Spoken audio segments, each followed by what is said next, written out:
Qalbingizdagi insonning shu kunlarda aloqaga chiqadimi? Shuni ko'ramiz. Vaqtda aytasizda va ismni aytasiz. Karta tanlov qilasiz. Nima gap so'z ekan? Aloqaga chiqadimi, yo'qmi? Shu kunlarda, yaqin kunlarda aytasiz. Birinchi variant. Ikkinchi variant, uchinchi variant. Agar uzoq vaqtdan beri urushib qolgan bo'lsangiz ham tavakkal qilib tanlab ko'ravering, balkim tushib qolar. Aloqaga chiqadimi, yo'qmi shu kunlarda, yaqin kunlarda?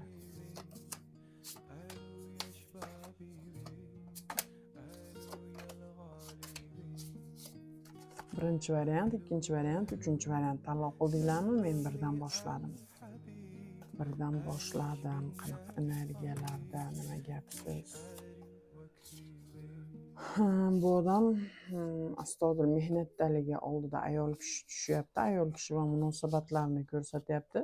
Lekin u ayol kishi bilan munosabatlari deyarli pul ustida bo'layotgani bu yerda tushyapti.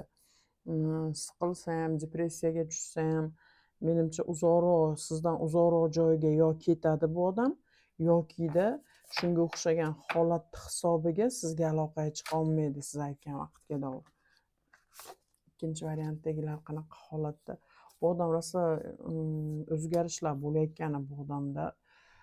Ko'proq menimcha unisi bunisi bilan kelishmovchiliklar ham bo'lyapti. Asabiylashayotgani bu yerda ko'rinyapti.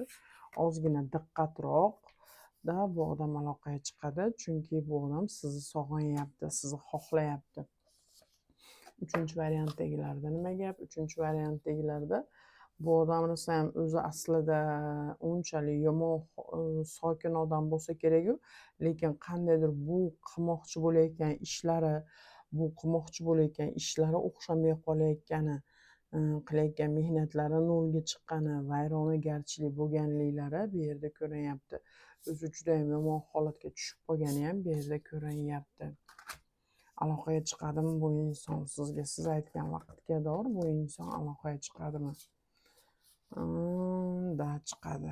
Bu odam chiqadi. Unisi bunisi bilan kelishmovchiliklar bo'lsa ham, qarshiliklar bo'lsa ham bu odam aloqaga albatta chiqadi. O'zingizlar ehtiyot qilinglar, sog' bo'linglar.